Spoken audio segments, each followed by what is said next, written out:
Word problem आखिर क्यों दिक्कत होती है आपको वर्ड प्रॉब्लम को इक्वेशन में कन्वर्ट करने के लिए। हेलो, मेरा नाम है रवि और ये जगह ऑन स्टडी प्लेस जहां सिर्फ पढ़ाई की बातें होती हैं। आज की क्लास में हम लेकर आए हैं 25 मोस्ट इंपॉर्टेंट वर्ड प्रॉब्लम्स जो पिछले 5 सालों में पूछे गए हैं। और अगर ये आपने कर लिया तो समझ लीजिए कि आपके बोर्ड में वर्ड प्रॉब्लम्स मिलने के चांसेस बहुत ज्यादा हो जाएंगे। तो आज हम इक्वेशन को सॉल्व करना नहीं, सिर्फ इक्वेशन बनाना सीखेंगे कि सॉल्व करने के लिए हमने बहुत सारे मेथड्स पहले से एलिमिनेशन, क्रॉस मल्टीप्लीकेशन और भी ग्राफिकल मेथड्स हमने पढ़े हुए हैं या सब्स्टिट्यूशन मेथड पढ़े हैं, सीख कर रखे हैं। तो हम सिर्फ आज इक्वेशन को बनाना सीखेंगे जिसमें आपको सबसे ज्यादा दिक्कत होती है। तो आप क्लासेस में बने रहिए, 25 क्वेश्चन आप सीख कर जाइए। चलिए बिना समय को गवाए सेशन को स्टार्ट करते हैं। क्वेश्चन नंबर 1 कह रहा है कि अ लेडी हैज 25 पैसे एंड 50 पैसे कॉइन्स इन हर पर्स। देखिए, एक लेडी है, अब मेरी बात ध्यान से सुनिए। एक लेडी है, उनके पास दो तरह के सिक्के हैं। एक है 25 पैसे का, 25 पैसों के, और एक है 50 पैसों के। ये दो तरह के उनके पास सिक्के हैं। ठीक, कितने हैं पता नहीं, हमें मान लेते हैं कि 25 पैसे के जो सिक्के हैं वो कितने रहे होंगे, एक्स रहे होंगे, और 50 पैसे के जो सिक्के रहे होंगे वो कितने रहे होंगे, वाई रहे होंगे। ठीक, कह रहा है कि if she has total 50 coins, दोनों मिलाकर टोटल कितने 50 सिक्के हैं। तो क्या मैं कह सकता हूं कि x प्लस वाई जो रहा होगा वो क्या रहा होगा, 50 रहा होगा, जो हमारा इक्वेशन 1 बना रहा है। सही बात है। और कह रहा है कि इनकी वैल्यू जो है वो कितना है, 19.50 रुपीस है। मतलब देखो, अगर मैंने बोला, ध्यान से सुनना मेरी बात, कि मैंने कहा 25 पैसे के आपके पास एक सिक्के होते, तो आप बोलो इनकी वैल्यू कितनी होती, तो आप बोलते 25 पैसे ही होते। ठीक, अगर 25 पैसे के दो सिक्के होते तो वैल्यू कितनी होती, तो 50 पैसे होते। ठीक, 25 पैसे के तीन सिक्के होते तो वैल्यू कितनी होती, तो बोलते 75 पैसे होते। मैंने कहा 25 पैसे के एक्स सिक्के हैं, 25 पैसे के एक्स सिक्के हैं, तो वैल्यू कितनी हो जाएगी, तो मल्टीप्लाई करके कितना हो जाएगा, 25x। बात समझ में आ रही है। तो मैंने कहा अगर इनकी वैल्यू निकालें तो देखो 25 पैसे के एक्स सिक्के हैं, मतलब 25x पैसे यहां रहे होंगे। 50 पैसे के वाई सिक्के हैं, मतलब 50 वाई पैसे यहां रहे होंगे, और इनकी वैल्यू जो है वो कितना है, 19.50 रुपीस। अच्छा एक बात बताओ, ये जो है पैसे में है, ये रुपीस में है, कुछ आपको नहीं लग रहा है? सर दोनों तरफ रुपीस कर दीजिए, दोनों तरफ पैसे कर दीजिए। तो भाई ये जो रुपीस है इसको भी पैसे कर दो, तो 100 से मल्टीप्लाई कर दो, यहां से आ जाएगा 25x plus 50y is equal to कितना आ जाएगा, ये आ जाएगा 1950 रुपीस। ये आपके दोनों इक्वेशन हो गए, और यहां से आप सॉल्व करके एक्स और वाई इजिली कैलकुलेट कर सकते हैं। आइए क्वेश्चन नंबर नेक्स्ट। कह रहा है कि फाइंड टू नंबर्स, दो नंबर को अपने को पता करना है। ठीक, अब दो नंबर कैसे कैसे हैं, sum of the twice of the first number. Okay, अपने को ना पहले का आता पता है ना दूसरे का आता पता है। तो मान लेते हैं कि जो पहला नंबर रहा होगा वो कितना रहा होगा, x रहा होगा, और जो सेकंड नंबर रहा होगा वो कितना रहा होगा, y रहा होगा। ठीक, अब देखिए हमें सम करना है, किसका किसका करना है, twice the first. Twice the first का मतलब पहले का अगर मैं ट्वाइस कर दूं तो क्या ये 2x बनाएगा, सही है। और किसका सम करना है, थ्राइस द सेकंड, मतलब सेकंड क्या है, y, तो इसका मैं 3y कर सकता हूं। और इन दोनों को सम करने पर कितना आ रहा है, तो आप बोल सकते हैं 92 आ रहा है। तो यहां से कितनी वैल्यू आ जाएगी, 92 आ जाएगी, जो कि मुझे क्वेश्चन नंबर 1 बड़ी ही आसानी से मिल गया। अब बोला 4 times the first exceeds the 7 times by second. अच्छा मुझे एक बात बताओ, बहुत लोग को एक्सीड्स में बड़ी दिक्कत होती है। मैंने कहा 15 exceeds 10 by 5। ये मैंने लिखा, क्या लिखा कि 15 जो है 10 से 5 ज्यादा है। ये बात तो सही है। तो इसका मतलब मैं कह सकता हूं कि 15 में से 10 को अगर मैं माइनस कर दूं तो किसके इक्वल आ जाएगा, 5 के इक्वल आ जाएगा। तो आपसे एक्सीड्स का मतलब समझिएगा डिफरेंस। ठीक, तो अब किसका डिफरेंस कह रहा है, देखिए 4 टाइम्स द फर्स्ट, तो फर्स्ट कितना है 4x, तो इसका 4 टाइम्स 4x। एक्सीड्स मतलब डिफरेंस, किसका डिफरेंस, द सेकंड, सेकंड कितना है y, और इसका डिफरेंस किसके इक्वल है, 2 के इक्वल है। ये हमारा आ गया इक्वेशन नंबर 2 और आप एक्स वाई बहुत आसानी से सॉल्व करके फाइंड कर सकते हैं। चलिए इक्वेशन नंबर नेक्स्ट। आज सिर्फ हम इक्वेशन बनाना सीखेंगे क्योंकि हम सॉल्व करने के लिए बहुत सारे मेथड पहले से देख चुके हैं। कह रहा है 45 subtracted from twice the greater number of 2 number. Okay, हमारे पास ना ग्रेटर का पता है ना लेसर का पता है, स्मॉलर का पता है, कुछ नहीं पता है। तो मान लीजिए कि let greater number x smaller number y। ठीक, हमने लेट कर लिया। बोला 45 सब्ट्रैक्ट करना है किससे, twice the greater number. Okay, तो भैया ग्रेटर नंबर x है, इसका ट्वाइस कर दिया 2x हो गया। क्या सब्ट्रैक्ट करना है, 45 सब्ट्रैक्ट करना है। तो कह रहा है रिजल्ट जो होगा अदर नंबर होगा क्या, y होगा। यही तो भैया हमसे क्वेश्चन कह रहा है। तो मैं लिख सकता हूं कि 2x minus Y is equal to कितना हो जाएगा, 45 हो जाएगा, जो कि इक्वेशन नंबर क्या है 1। इसके बाद कह रहा है कि 21 is subtracted from twice the smaller number. अच्छा, स्मॉलर नंबर y, इसका ट्वाइस कर दूंगा 2y। क्या सब्ट्रैक्ट करना है, 21। रिजल्ट क्या आ रहा है, ग्रेटर नंबर। तो ग्रेटर नंबर क्या है, x। कोई दिक्कत नहीं। तो यहां से मैं बहुत आसानी से कह सकता हूं कि 2y माइनस एक्स जो होगा वो किसके इक्वल आ जाएगा, 21 का। यह हमारा इक्वेशन नंबर 2 हो गया और यहां से आप सॉल्व करके एक्स और वाई बहुत आसानी से निकाल सकते हैं। Question number next.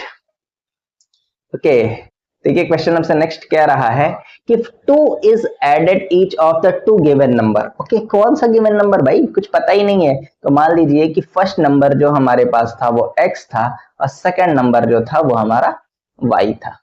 ठीक है, अब कह रहा है कि दोनों में ऐड कर दिया जाए, मतलब x में भी 2 को ऐड कर दिया गया, y में भी 2 को ऐड कर दिया गया। तो बोला अगर इनका हम रेशियो ले ले इन दोनों का तो वो किसके इक्वल आ जाएगा, 1/2 के इक्वल आ जाएगा। बात समझ आ रही है। तो मैं क्रॉस मल्टीप्लाई कर दूं तो मुझे मिल जाएगा 2x plus 4 is equal to y plus 2। तो मैं इसको इधर ट्रांसफर कर दूं तो ये हो जाएगा 2x minus Y equal to 2 minus 4 minus 2 हो जाएगा और ये मुझे इक्वेशन नंबर क्या मिल जाएगा, 1। अब कह रहा है कि if 4 is subtracted each the given number. कह रहा है कि दोनों नंबर में से 4 को सब्ट्रैक्ट कर दिया जाए। अच्छा भाई, तो पहला नंबर क्या था x, इसमें से भी 4 को सब्ट्रैक्ट कर दो। दूसरा नंबर क्या था y, इसमें से भी 4 को सब्ट्रैक्ट कर दो।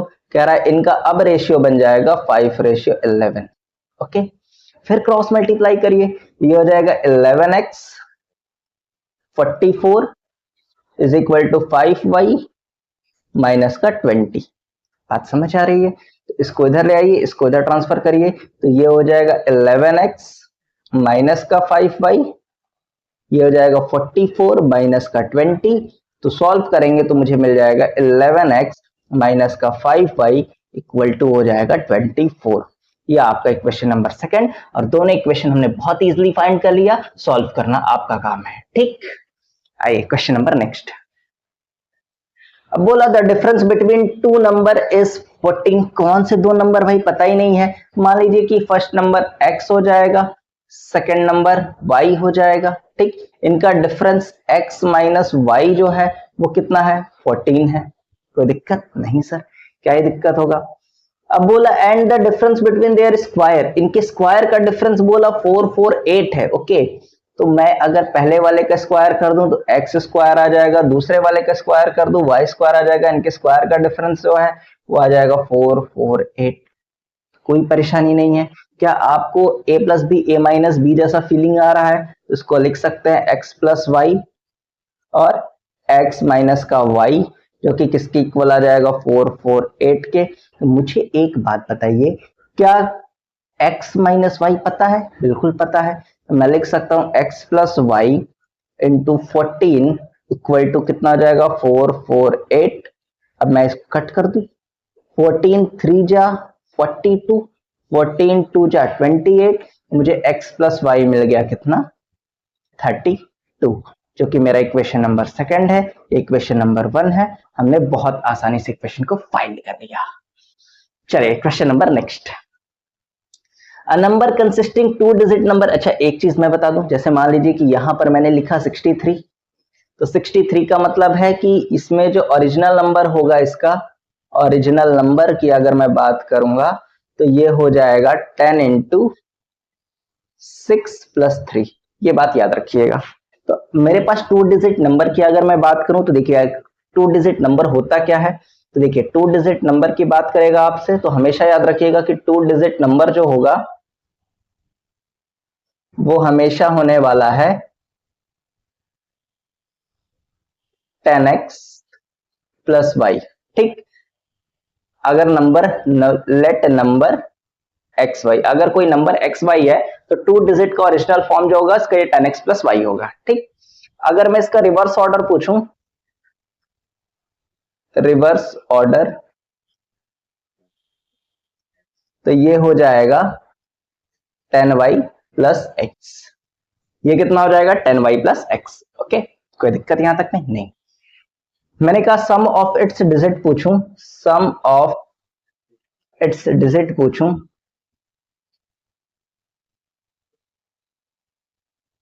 तो ये हो जाएगा x प्लस वाई। ये इतनी बातें आप याद रखिएगा।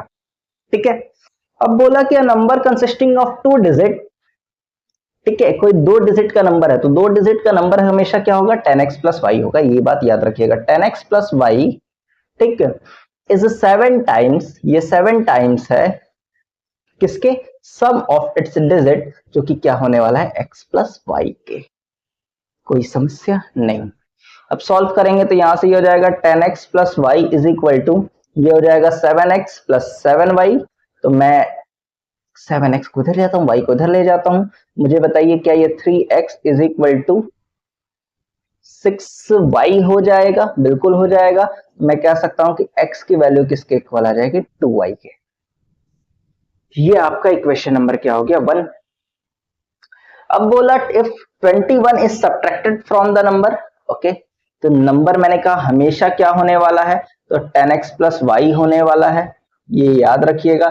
इसमें से कह रहा है कि अगर 21 को सब्ट्रैक्ट कर दिया जाए तो डिजिट आर रिवर्स, तो इसका रिवर्स ऑर्डर क्या होता है 10y प्लस x हो जाता है।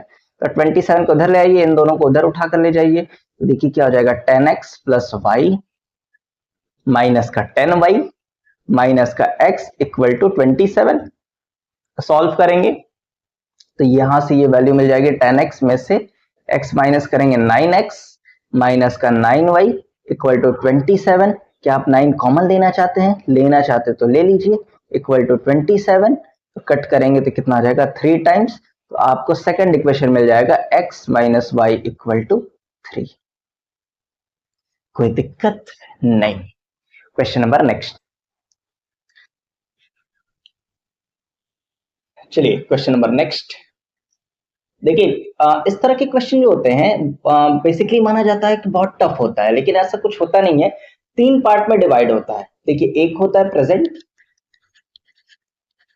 प्रेजेंट इसके ऊपर होता है पास्ट और इसके नीचे होता है फ्यूचर, और ये इन्हीं के बीच में वेरी करता है। ठीक है, देखिए कह रहा है कि 2 इयर्स एगो, एगो का मतलब होता है पहले, मतलब प्रेजेंट से पहले की बात कर रहा है। A man was 5 times as old as a सन।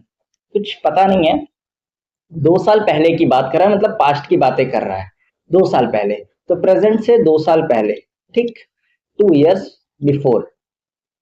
तो मुझे एक बात बताइए, मैन का कुछ पता है कितने का था? नहीं। तो मान लीजिए एक्स ईयर का रहा होगा। सन का कुछ पता है कितने का था? नहीं। तो वाई ईयर का रहा होगा। लेकिन इतना पता है कि जो मैन है वो 5 गुना था किसके? सन के। तो मैं लिख सकता हूं कि x इज इक्वल टू कितना रहा होगा 5y। ये हमारा इक्वेशन नंबर क्या हो गया 1। अब कह रहा है 2 इयर्स लेटर, प्रेजेंट से 2 साल बाद। तो मुझे एक बात बताइए, 2 साल पहले तो ये पास्ट में भाग गया है, ठीक। तो प्रेजेंट में मैन कितना रहा होगा?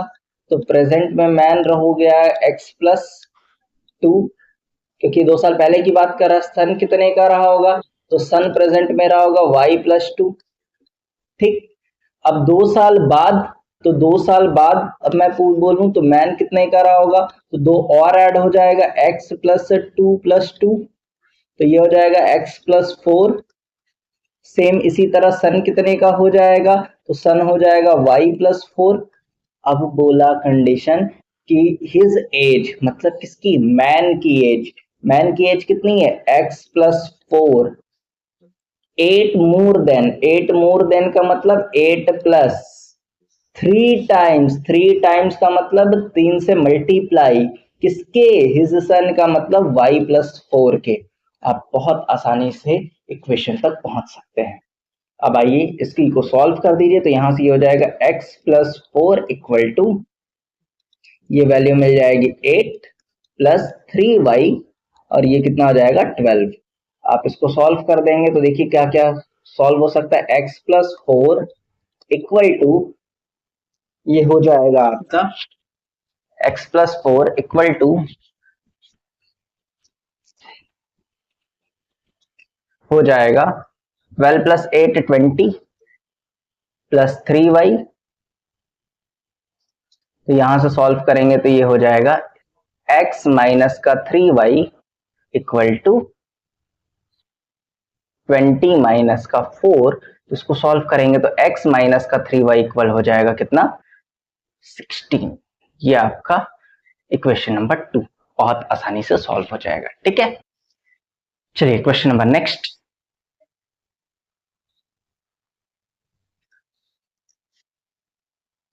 क्वेश्चन कह रहा है, देखिए ये सेम प्रेजेंट पास्ट फ्यूचर में होगा। तो कह रहा है कि if the twice of the son's age in years is added the father's age, the sum is 70। Okay, देखो इसको कैसे करना है। मान लीजिए मैन की एज कितना रहा होगा, एक्स रहा होगा, या फादर जो भी रहेगा, मैन इसी को मैं फादर बोल रहा हूं। ठीक है, फादर, इसकी एज कितनी रही होगी एक्स, जो सन है उसकी एज कितनी रही होगी, तो आप बोल देंगे वाई। अब बोला ट्वाइस द सन्स एज, तो सन कितने का है, वाई का, इसका ट्वाइस कर देंगे कितना मिल जाएगा, 2y मिल जाएगा। अब ऐड करना है फादर के एज में, फादर कितने हैं एक्स के, तो कह रहा है इनका सम करने पर कितना मिल रहा है 70। ये आपका हो गया इक्वेशन नंबर 1। कह रहा है if the twice the father's as, अब कह रहा है कि फादर की एज को ट्वाइस कर दिया जाए, मतलब फादर कितने हैं एक्स, तो 2x, उसमें सन के एज को ऐड कर दिया जाए। ठीक है, तो ये मिल जाएगा हमें कितना 95, और यहां से इन दोनों के एज पूछ रहा है, तो आप सिंपली एक्स और वाई फाइंड करके एजेस बता सकते हैं, कोई दिक्कत नहीं। चलिए क्वेश्चन नंबर नेक्स्ट। अच्छा देखिए इस तरह के क्वेश्चन कैसे करते हैं। देखिए एक तो मैं आपको एक ट्रिक बताऊंगा अभी, तो आपको बहुत आसानी समझ में आ जाएगा। पहले ऐसे समझिएगा, जैसे मान लीजिए कह रहा है कि एक हाईवे है, उस पे 2 पॉइंट है। ओके, तो ये मैंने एक हाईवे बना लिया, इस पे 2 पॉइंट बना लिया, एक ए है और एक कितना है बी है, ये 2 पॉइंट है मेरा। ठीक है, और कह रहा है कि इनके बीच पे 70 किलोमीटर का गैप है। एक कार ए पर खड़ी है हमें, और एक कार बी पे खड़ी है, दोनों की स्पीड नहीं पता। मान लेते हैं जो ए पर खड़ी होगी उसकी स्पीड है x किलोमीटर पर आवर, और जो बी पर खड़ी है उसकी स्पीड है y किलोमीटर पर आवर। हमें दोनों की स्पीड नहीं पता। कह रहा है कि एक बार वो सेम डायरेक्शन में जाते हैं और एक बार वो अपोजिट डायरेक्शन में जाते हैं। 2 केस दिया हुआ है, तो केस 1 के अकॉर्डिंग जब वो सेम डायरेक्शन में जाते हैं तो वो 7 घंटे बाद सी पॉइंट पर मिल जाते हैं। 7 घंटे बाद सी पॉइंट पर मिल जाते हैं। तो मुझे एक बात बताओ, ए वाला जो है 1 घंटे में x किलोमीटर चलता है और सी तक जाता है, तो 7 घंटे में कितना चला होगा, तो आप बोलेंगे ये 7x चला होगा, कोई दिक्कत। बी वाला जो है 1 घंटे में y किलोमीटर चलता है, तो 7 घंटे में कितना चला होगा, तो 7y चला होगा। तो मैं कह सकता हूं कि 7x माइनस का 7y इक्वल टू कितना हो जाएगा 70। तो आप कट कर देंगे तो x माइनस वाई कितने के इक्वल आ जाएगा 10 के। ये आपका इक्वेशन नंबर क्या हो गया। अब यहां से देखिए जस्ट उल्टा कह रहा है कि a और b हैं, सेम वही चीज, केस बदल दिया। केस 2 a b, इनके बीच का गैप कितना है 70, इनके बीच का गैप है 70। एक कार x ए पर है जो x किलोमीटर पर आवर चल रहा है, इसकी स्पीड है y किलोमीटर पर आवर जो b पे था। इस बार वो अपोजिट डायरेक्शन में आ रहा है, ये इस डायरेक्शन में इस डायरेक्शन में आ रहा है। मान लेते हैं सी पॉइंट पर मिल लेता है, लेकिन सी पॉइंट पे जब मिलता है तो 1 घंटे में ही मिल जाते हैं ये लोग। ठीक है, तो अब मैंने पूछा 1 घंटे में ए वाला कितना दूरी चलेगा, तो बोलोगे x, बी वाला कितना चलेगा, y। मैं कह सकता हूं कि x प्लस वाई जो होगा वो किसके इक्वल हो जाएगा, 70 के। ठीक है, तो आपको इस क्वेश्चन के लिए मैं एक ट्रिक बता रहा हूं कि आप एक ट्रिक लगाएंगे तो आप बहुत आसानी से सॉल्व कर सकते हैं। वो ट्रिक ये है कि याद रखिएगा कि जब आपको सेम डायरेक्शन में हो, सेम डायरेक्शन, ठीक, तो टाइम का स्पीड से मल्टीप्लाई कर दीजिएगा और उनका जो डिफरेंस आएगा वो आपका 70 रहेगा, मतलब इनके बीच का गैप रहेगा। जैसे इसका x था, इसका y था, 7 घंटे चल रहे थे, तो 7 से मल्टीप्लाई कर देंगे तो 7x और 7y, और इनका जो गैप रहेगा, जो डिफरेंस रहेगा वो इनका गैप रहेगा जो कि कितना है, 70। और यहाँ पर देखिए 1 आवर्स में मिल रहे थे तो 1 का मल्टीप्लाई करेंगे तो 1x या x ही रहेगा। जब ये अपोजिट डायरेक्शन में रहेंगे तो याद रखिएगा ऐड कर दीजिएगा, अपोजिट डायरेक्शन जो होगा वो ऐड कर दीजिएगा, प्लस और यहाँ पे हो जाएगा माइनस। ठीक, तो यहाँ पर देखिए 1y, तो ये हो जाएगा y, और इनको ऐड करेंगे तो इनके बीच का गैप कितना है, 70। ये आप ट्रिक से इक्वेशन को बना सकते हैं। एक क्वेश्चन आपका इसी तरीके से आगे मिलेगा, मैं आपको सॉल्व करके दिखाऊंगा अगर यहाँ समझ नहीं आया है तो। ठीक है, चलिए क्वेश्चन नंबर नेक्स्ट। देखिए कह रहा है कि अब्दुल जी हैं, कोई अब्दुल जी हैं, वो पहले 300 किलोमीटर ट्रेन से जाते हैं, फिर 200 किलोमीटर टैक्सी से जाते हैं, ओके, और दोनों में जो समय लगता है उनका 5 घंटे 30 मिनट का लगता है। सही बात है। तो देखिए पहले अब्दुल जी जो हैं वो 300 किलोमीटर ट्रेवल करते हैं, जो कि ट्रेन है, ट्रेन की स्पीड नहीं पता, मान लेते x किलोमीटर पर आवर रही होगी। फिर अब्दुल जी जो हैं वो 200 किलोमीटर ट्रेवल करते हैं, 200 किलोमीटर वो टैक्सी से ट्रेवल करते हैं, मुझे टैक्सी का भी स्पीड नहीं पता, मैं मान लेता हूँ y किलोमीटर पर आ रही होगी, लेकिन इतना पता है कि यहाँ t1 समय लगा होगा, यहाँ t2 समय लगा होगा, और कह रहे हैं कि दोनों को मिलाकर t1 प्लस t2 दोनों को मिलाकर जो समय लगा है वो लगा है 5 आवर प्लस 30 मिनट। भाई एक आवर में, एक मिनट में क्यों, इसको भी मिनट आवर्स में कर दो, ये हो जाएगा 1/2 आवर्स। ठीक है, टाइम इज इक्वल टू क्या होता है, डिस्टेंस अपॉन स्पीड। तो टाइम 1 इज इक्वल टू कितना हो जाएगा, distance 1 upon speed 1। Time 2 is equal to क्या हो जाएगा, distance 2 upon speed 2, equal to कितना आ जाएगा, 5 2 जा 10 और 11/2। तो मुझे बताइए डिस्टेंस 1 कितना था, 300 किलोमीटर। ठीक, किस स्पीड से, x की स्पीड से। टाइम टू डिस्टेंस कितना ट्रेवल किया है, 200 किलोमीटर, किस स्पीड से, y की स्पीड से, और इन दोनों का समय जो लगा है 11/2 आवर्स, जो कि इक्वेशन नंबर 1 बना रहा है। ये था आपका केस फर्स्ट। अब केस सेकंड देखते हैं।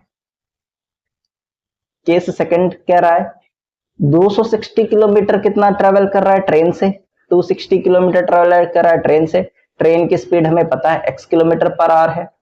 फिर कह रहा है कि 240 किलोमीटर ट्रेवल कर रहा है टैक्सी से, जो कि स्पीड है कितना, y किलोमीटर, दोनों में कुछ समय लग रहा होगा, और दोनों का समय मिला दिया जाए तो पिछली बार की कंपैरिजन में कितना है, 6 मिनट ज्यादा लग रहा है। तो पिछली बार 5 घंटे ही लग रहे थे, 5 घंटे 30 मिनट लग रहे थे, इस बार कितना लगेगा, 5 घंटे 36 मिनट लगेगा। 36 मिनट को अगर मैं कन्वर्ट कर दूं घंटे में तो 60 से डिवाइड हो जाएगा, सिंपल है। तो टाइम 1 इज इक्वल टू क्या हो जाएगा, distance 1 upon speed 1। Time 2 is equal to क्या हो जाएगा, डिस्टेंस 2 अपॉन स्पीड 2। और मैं इसको कट कर दूं तो 3 टाइम्स 12 से कट करो 3 टाइम्स, ये 5 टाइम्स हो जाएगा, 5 5 25, 28/5 हो जाएगा। डिस्टेंस 1 260 किस स्पीड से, x की स्पीड से। डिस्टेंस 2 240 किस स्पीड से, y के स्पीड से। और इसको सॉल्व करेंगे तो ये कितना आ जाएगा, 28/5। ये आपका हो गया क्वेश्चन नंबर 2। इसको आप सॉल्व करके देखिएगा कि आ रहा है कि नहीं आ रहा है। अगर आप कमेंट सेक्शन में बताएंगे तो मैं इसका सॉल्यूशन आपको जरूर दूंगा। चलिए क्वेश्चन नंबर नेक्स्ट। अब देखिए इसको मैं ट्रिक से कर रहा हूं। देखिए कह रहा है कि केस 1, मैंने ये क्वेश्चन आपको पहले ही बताया था। केस 1 देखिए 2 प्लेस है ए और बी, ठीक, इनके बीच का गैप जो है वो कितना है, 160 किलोमीटर है। 160 किलोमीटर है। ए पर एक कार खड़ी है जिसकी speed x kilometre per hour है, और बी पर कार खड़ी है जिसकी speed y kilometre per hour है।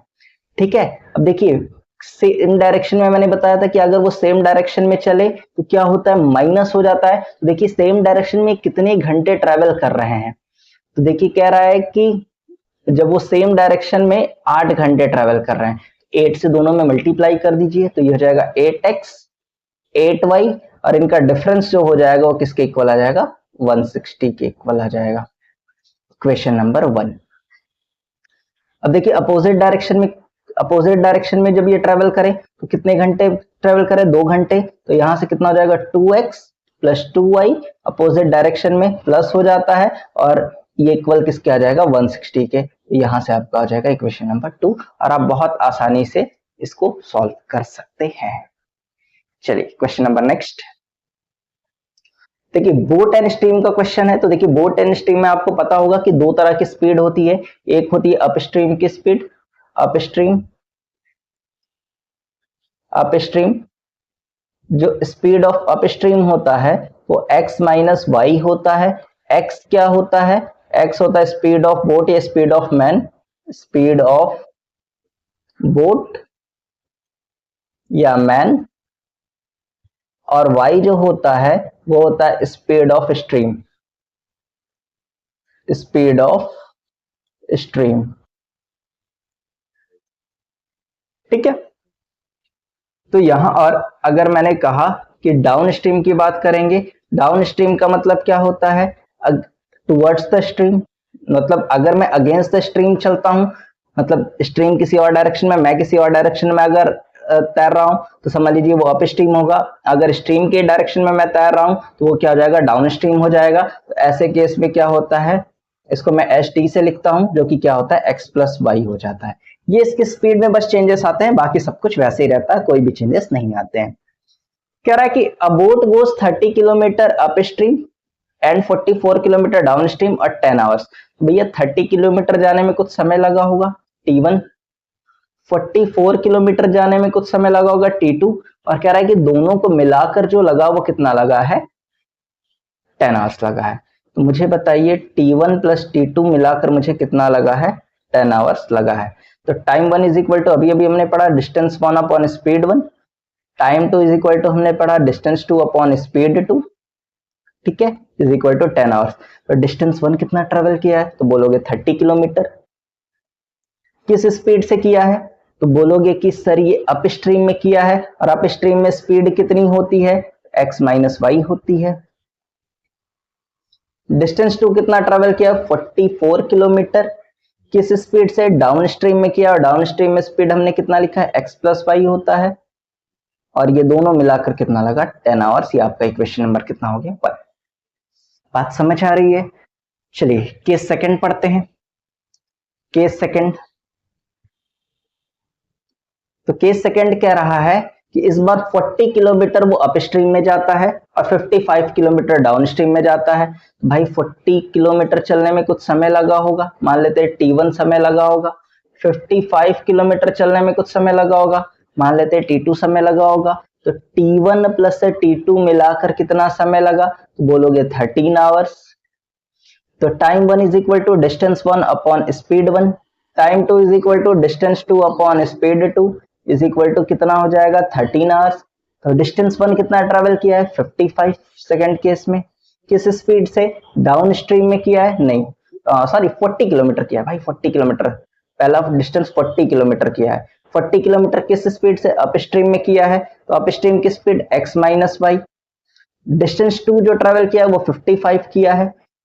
किस स्पीड से, डाउन स्ट्रीम में किया है, तो डाउन स्ट्रीम में स्पीड कितनी हो जाती है, x प्लस वाई, कितना हो जाएगा, 13। ये आपका इक्वेशन नंबर 2 तैयार हो गया। बात, कोई दिक्कत यहां तक में, नहीं सर कोई दिक्कत नहीं। आइए क्वेश्चन नंबर नेक्स्ट। क्वेश्चन क्या रहा है, देखिए एक रूम है, वैसे तो एक रूम में लेंथ ब्रेड्थ हाइट तीनों होता है, लेकिन यहां पे हमें लेंथ और ब्रेड्थ 2 डायमेंशंस देखना है, ठीक है। तो देखिए मान लीजिए कि लेंथ जो है वो x रहा होगा, इस रूम का ब्रेड्थ जो है वो y रहा होगा, ठीक। अब ध्यान से देखिए, एक्सीड्स का मतलब मैंने पीछे बता कर रखा है डिफरेंस होता है। तो कह रहा है कि लेंथ और ब्रेड्थ का जो डिफरेंस है, या length of a room exceeds its breadth by 3, मैं कह सकता हूं कि लेंथ और ब्रेड्थ का जो डिफरेंस है वो कितना है, 3 है। तो मैं कह सकता हूं कि लेंथ कितना था x, ब्रेड्थ कितना था y, और इनका डिफरेंस कितना है 3। ये हमारा इक्वेशन हो गया 1। अब कह रहा है if the length increased by 3 metre, okay now length भैया कितना हो चुका है, 3 मीटर बढ़ चुका है, तो क्या मैं x प्लस 3 लिख सकता हूं। ब्रेड्थ है डिक्रीज्ड बाय 2 मीटर, तो जो हमारा ब्रेड्थ है वो 2 मीटर कम हो चुका है, तो क्या मैं इसको 2 मीटर कम कर दूं। तो कह रहा है एरिया जो है वो रिमेन सेम, मतलब पहले एरिया कितना था यहां पर, तो जब x और y था इसका डायमेंशंस, तो एरिया इसका xy रहा होगा, सही है ना।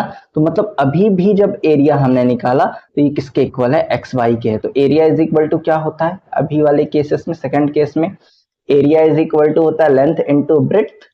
तो एरिया पहले वाला ही था एक्स और वाई, जबकि लेंथ कितना हो चुका था एक्स प्लस 3, और ब्रेड्थ कितना हो चुका था वाई प्लस 2। अब इसको सॉल्व करते हैं तो ये हो जाएगा एक्स वाई, तो ये हो जाएगा x y plus 2x plus 3y plus का कितना हो जाएगा 6। एक्स वाई से एक्स वाई कैंसिल हो जाएगा, यहां से मिल जाएगा 2x plus 3y plus 6 is equal to 0। और यहां से आपके सामने दूसरा इक्वेशन मिल गया, और दोनों इक्वेशन को सॉल्व करके आप बहुत आसानी से फाइंड कर सकते हैं। क्वेश्चन नंबर नेक्स्ट, ये क्वेश्चन बहुत अच्छा है। देखिए कह रहा है the area of rectangle get reduced by 8 metre square. एक रेक्टेंगल है उसका एरिया 8 मीटर स्क्वायर कम हो गया। कैसे कम हो गया भाई, कुछ ना कुछ लेंथ ब्रेड्थ में कमी रही होगी। कहा लेंथ में कमी 5 मीटर की कर दी गई और ब्रेड्थ में 3 मीटर बढ़ा दिया गया, ओके। तब जो हुआ 8 मीटर स्क्वायर की एरिया में कमी हो गया। तो मतलब भैया पहले लेंथ कितना रहा होगा, एक्स रहा होगा, ब्रेड्थ जो रहा होगा वो वाई रहा होगा, एरिया कितना रहा होगा एक्स और एक्स इंटू वाई रहा होगा, ठीक। लेकिन केस 1 कह रहा है, केस 1 की जो लेंथ है वो 5 मीटर कम कर दिया जाए, ओके। तो लेंथ को 5 मीटर घटाने का मतलब x माइनस 5, ब्रेड्थ को 3 मीटर बढ़ा दिया जाए, मतलब ब्रेड्थ y है तो इसको कर दिया जाए y प्लस 3। तो जब एरिया है वो क्या हो जाएगा, एक्स वाई जो था इसमें से 8 कम हो जाएगा, सही है। एरिया इज इक्वल टू होता क्या है, लेंथ इंटू ब्रेड्थ होता है। एरिया है कितना x माइनस का 8, लेंथ कितना हो चुका है x माइनस 5, ब्रेड्थ कितना है y प्लस 3। ये इक्वल टू किसके आ जाएगा, एक्स वाई माइनस का 8। सॉल्व करेंगे तो ये हो जाएगा एक्स वाई प्लस का 3x माइनस का 5y और माइनस का 15 is equal to x y minus का 8। एक्स वाई से एक्स वाई कैंसिल हो जाएगा, तो इस 15 को इधर ट्रांसफर कर देंगे तो मुझे मिल जाएगा 3x माइनस का 5y is equal to 15 minus का 8, तो 3x माइनस का 5y इक्वल टू 7, जो कि इक्वेशन नंबर हमारा बनाएगा 1। मजा आ रहा है। अब देखिए कह रहा है कि अब सेकंड केस, केस सेकंड देखिए, कह रहा है कि लेंथ इंक्रीज कर दिया जाए 3 मीटर। तो लेंथ हमारा था कितना x, तो इस बार हमें लेंथ इंक्रीज करके कितना कर दिया जाए x प्लस 3, ठीक। और ब्रेड्थ को भी इंक्रीज कर दिया जाए 2 मीटर, ओके। तो ब्रेड्थ पहले कितना था y, तो अब इंक्रीज करके कितना बना दिया जाए y प्लस 2। कह रहा है जो एरिया है वो कितना बढ़ जा रहा है 74 मीटर स्क्वायर। तो मेरे भाई एरिया कितना था पहले एक्स वाई, अब कितना हो जा रहा है एक्स वाई में 74 बढ़ जा रहा है। एरिया होता कितना है l into b, l into b किससे हो जा रहा है x y into x y plus 74। L कितना हो जा रहा है, तो आप बोलेंगे सर एल जो है वो एक्स प्लस 3 है,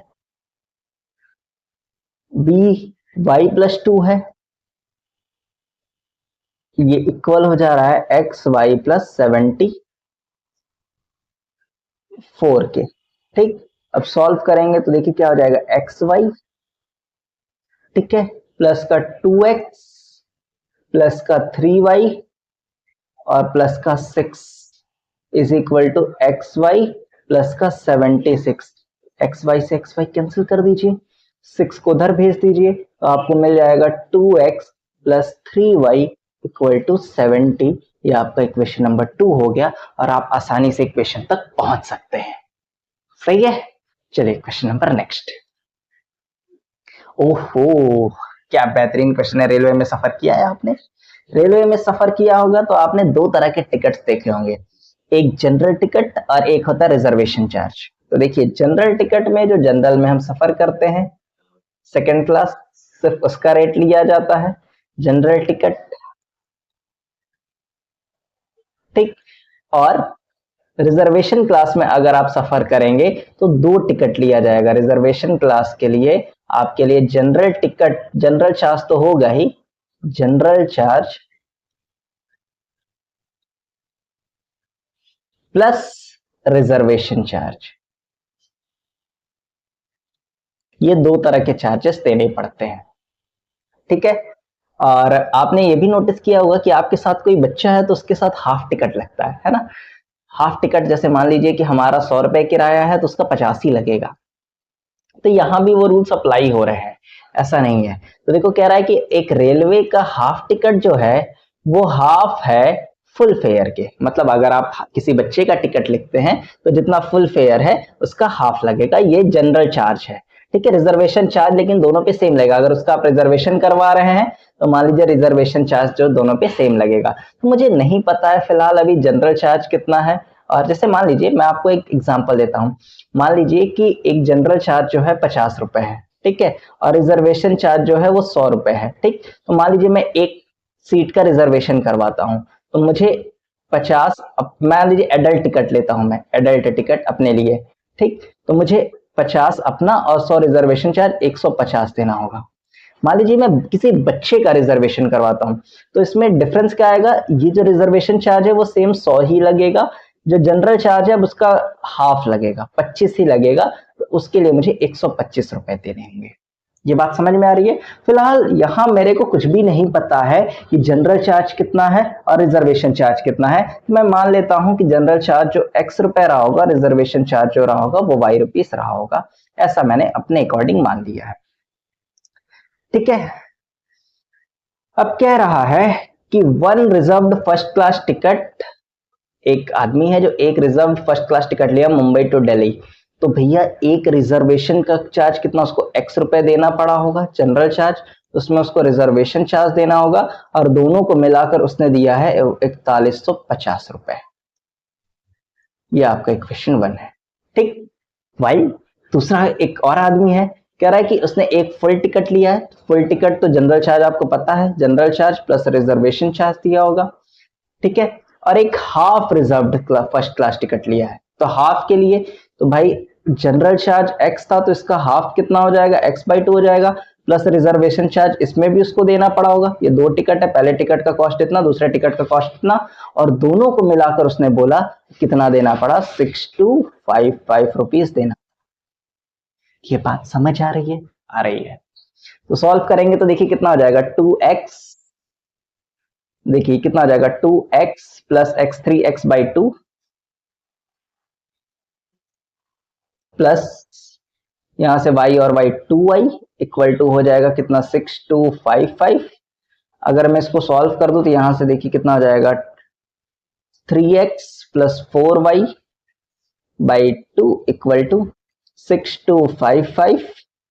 तो यहां से मैं मल्टीप्लाई कर दूं तो मुझे मिल जाएगा 3x plus 4y equal to 5 2 10, 5 2 10 और 1 11, 2 2 4 5, 6 2 12।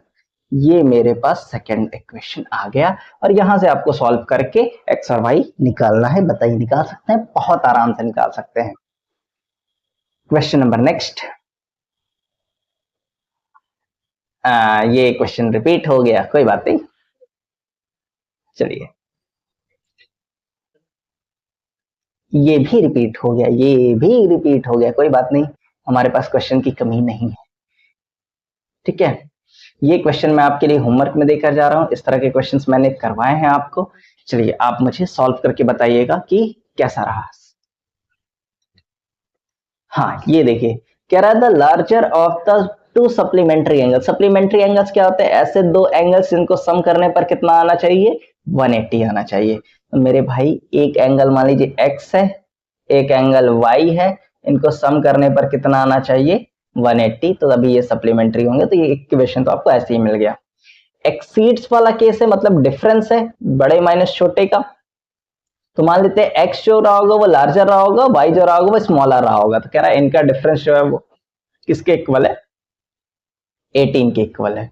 तो यहां से आपको फाइंड करना है दोनों एंगल्स, तो आप x और y बहुत आसानी से बहुत इजीली निकाल सकते हैं, इसमें तो कोई दिक्कत है ही नहीं। ओके, क्वेश्चन नंबर नेक्स्ट क्या रहा है? Lending library. देखिए एक लाइब्रेरी है, उसमें दो तरह के चार्जेस लिए जा रहे हैं। एक फिक्स चार्ज, मतलब भाई आप खुश रहे हो लाइब्रेरी में तो इतना तो आपको देना ही पड़ेगा, ठीक है, फॉर द फर्स्ट 3 डेज, ठीक है, पहले 3 दिनों का एक फिक्स चार्ज है। फिर एडिशनल चार्ज भी लिया जा रहा है अगर आप उससे ज्यादा यूज कर रहे हो तो, ठीक है। मतलब समझो, मान लीजिए कि अगर आप एक किताब ले रहे हो, ठीक है, तो किताब ले रहे हो तो पहले 3 दिनों के लिए आपको 1 दिन रखो, 2 दिन रखो या 3 दिन रखो, उतना आपको फिक्स चार्ज देना ही है। मान लीजिए 20 रुपए कर दिया कि आपका 20 रुपए जो है वो फिक्स चार्ज है, ठीक है। और बोला कि आप उसके आगे जितने दिन लेंगे 5 रुपए पर डे के हिसाब से पड़ेगा। तो आपने 2 दिन और ले लिया, 5 दिन ले लिया, तो 3 दिनों का 20 रुपए और इसके बाद 2 दिन और तो 10 रुपए और, तो टोटल आपको 30 रुपए देना पड़ेगा, ठीक।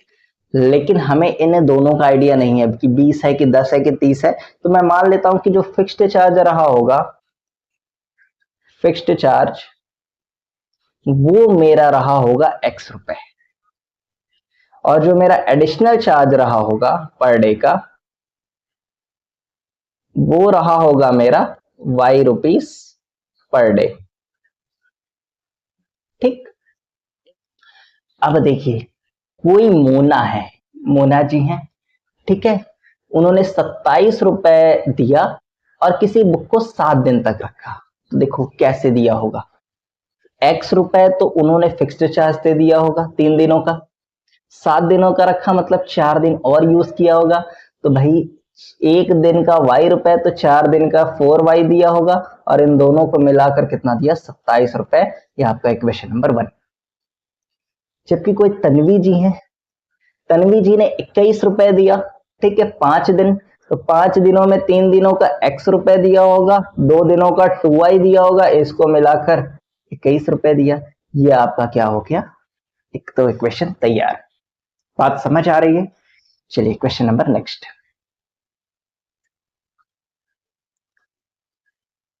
ठीक है, क्वेश्चन क्या रहा है कि कोई फ्रैक्शन है वो 1/3 बन जा रहा है जब उसमें से 2 जो है वो न्यूमरेटर से सब्ट्रैक्ट कर दिया जाए।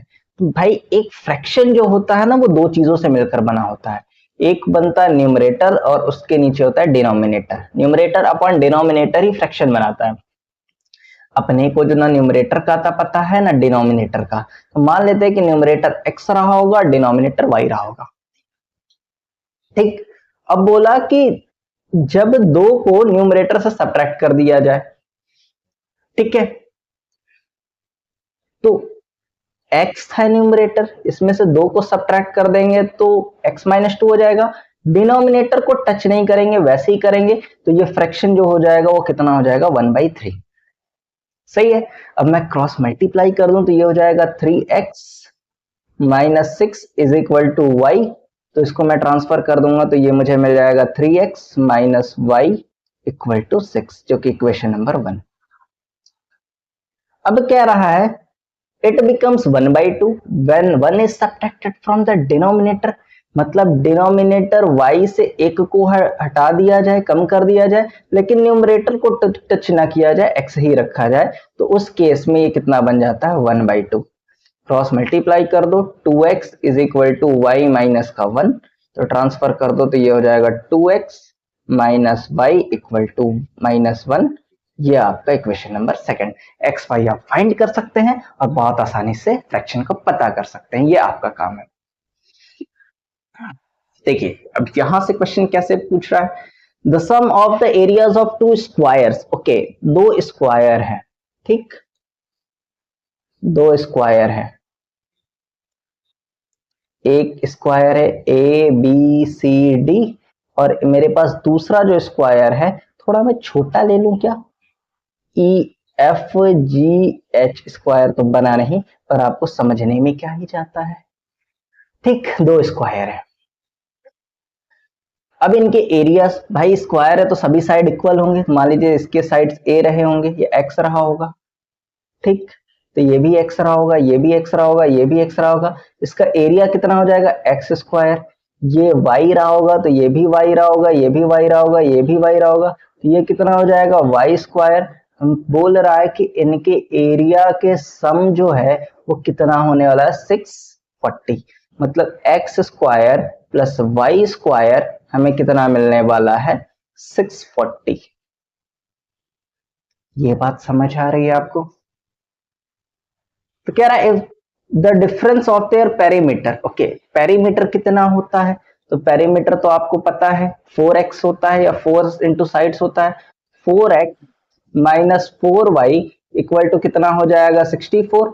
मैं कट कर दूंगा तो यहां से मिल जाएगा x minus Y equal to कितना मिल जाएगा 60। बात समझ आ रही है? क्या यहां से आप इक्वेशन को फाइंड कर सकते हो? कोई दिक्कत है यहां तक इक्वेशन में फाइंड करने में? नहीं सर, कोई दिक्कत नहीं है, आप बहुत आसानी से आप सब्स्टिट्यूशन लगा दीजिएगा, यहां से x की वैल्यू निकाल लीजिएगा और इसमें पुट कर दीजिएगा, आपको बहुत आसानी से मिल जाएगा। चलिए question number next, same question मैं आपको होमवर्क में दे रहा हूं, बस वैल्यूज चेंज है, आप मुझे करके दिखाइएगा। एंड लास्ट क्वेश्चन, ठीक है, ये देखिए इसी पर बेस्ड जो मैंने प्रेजेंट पास्ट फ्यूचर वाला कॉन्सेप्ट आपको पढ़ाया था, देखिए उसी पर ये क्वेश्चन बेस्ड है और ये लास्ट क्वेश्चन है आज का। ठीक है, देखिए प्रेजेंट, ये पास्ट, ये प्रेजेंट और ये फ्यूचर। ठीक, अब देखिए कह रहा है a father's age 3 times the sum of ages of 2 childrens. Okay, देखिए दो लोगों की बात कर रहा है, एक फादर है, ठीक है, फादर है, और एक दो बच्चों के, जैसे मान लीजिए कि दो बच्चे हैं, एक है ए है और एक है बी, इनके एजेस का सम जो है वो कितना है, मान लीजिए वाई है, और फादर के एज जो है वो एक्स है। ठीक है, दोनों बच्चों के एजेस को अगर मैंने ऐड किया तो कितना आ रहा है, वाई आ रहा है, ये बात समझ लीजिएगा। ठीक है, तो कह रहा है the father's age 3 times the ages of sum. देखिए जो फादर है उनकी एज जो है वो 3 टाइम्स है इन दोनों बच्चों के सम के एज के। ये आपका इक्वेशन नंबर क्या हो गया 1। कह रहा आफ्टर 5 इयर्स, अब यही आपसी चैलेंज है कि 5 साल बाद क्या क्या केसेस होंगे। तो मुझे बताओ, फादर की एज अगर x है तो इनकी एज तो x प्लस 5 आप बहुत आसानी से बता सकते हैं। अब बात आती है इनके बच्चे की, तो मान लीजिए कि एक बच्चा रहा होगा 10 साल का, एक बच्चा रहा होगा 15 साल का, मैं सपोज कर रहा हूं, ठीक। तो अभी जो प्रेजेंट में इनके एजेस का सम है वो 25 साल रहा होगा, ठीक। लेकिन 5 साल बाद जो है ये 15 का हो जाएगा और ये कितने का हो जाएगा, 5 साल बाद जो है ये 20 का हो जाएगा। तो ध्यान से देखिए दोनों में एज का डिफरेंस जो है वो कितने का हो गया, 10 का हो गया। मतलब मैं यही बताना चाह रहा हूं कि 5 साल बाद 5 इसमें भी बढ़ेगा और 5 इसमें भी बढ़ेगा, मतलब जो y में इंक्रीज होगा दोनों की एज का, दो बच्चों के एज के सम का, वो अगर y रहा होगा तो 5 साल बाद कितना हो जाएगा, y प्लस 10 हो जाएगा। ये मैं आपको समझाना चाह रहा हूं, ठीक है। तो फ्यूचर में his age will be 2 times. अब देखिए फादर की एज 2 टाइम्स हो जा रहा है, मतलब x प्लस 5 जो है वो जस्ट 2 टाइम्स हो जा रहा है किसके, y प्लस 10 के। तो यहां से हम सॉल्व कर देंगे तो ये हो जाएगा x प्लस 5 इक्वल टू 2y प्लस का कितना हो जाएगा 20। अब मैं सॉल्व करूंगा तो 5 इधर ले जाओ, 2y इधर ले आओ, तो ये हो जाएगा x minus 2y equal to 15, और ये मेरा इक्वेशन सेकेंड। उम्मीद करते हैं आपको वीडियो बहुत पसंद आई होगी। मैंने बहुत मेहनत से ये सारे क्वेश्चंस आपके लिए कलेक्ट किए हैं। अगर आपको पसंद आया है तो एक बार इस चैनल को लाइक करके सब्सक्राइब कर दीजिएगा। मिलते हैं नेक्स्ट वीडियो में। Thank you.